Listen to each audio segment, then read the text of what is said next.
Hello friends, കുറച്ച് നാളായാലേ നമ്മൾ video ഒക്കെ ഇട്ടിട്ട് എല്ലാവരും LDC LGSനൊക്കെ വേണ്ടി പ്രിപ്പയർ ചെയ്യുന്നുണ്ടല്ലോ അല്ലേ. അപ്പോൾ നമുക്കിന്ന് ചെറുതായിട്ട് കുറച്ച് കാര്യങ്ങൾ പറയാം ഗംഗയെ പറ്റിയിട്ടാണ്. അപ്പോൾ നമ്മുടെ ദേശീയ നദിയാണ് ഗംഗ എന്ന് പറയുന്നത്. ഗംഗയെ നമ്മുടെ ദേശീയ നദിയായിട്ട് പ്രഖ്യാപിച്ചത് 2008 നവംബർ 4-നാണ്.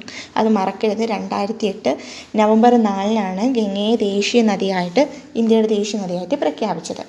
ഗംഗാ നദിയുടെ ആകെ നീളം എന്ന് പറയുന്നത് 2525 കിലോമീറ്ററാണ്. 2525 കിലോമീറ്ററാണ് ടോട്ടൽ നീളം. അതുപോലെ തന്നെ ഇന്ത്യയിലൂടെ ഗംഗ ഒഴുകുന്ന നീളം എന്ന് പറയുന്നത് 2510 കിലോമീറ്ററാണ്. ആകെ നീളം 2525 കിലോമീറ്ററും ഇന്ത്യയിലൂടെ ഒഴുകുന്ന നീളം 2510 കിലോമീറ്ററുമാണ്. ഗംഗയുടെ ആകെ വിസ്തൃതി എന്ന് പറയുന്നത് 8.6 ലക്ഷം ചതുരശ്ര കിലോമീറ്റർ. 8.6 ലക്ഷം ചതുരശ്ര കിലോമീറ്ററാണ് ഗംഗയുടെ ആകെ വിസ്തൃതി.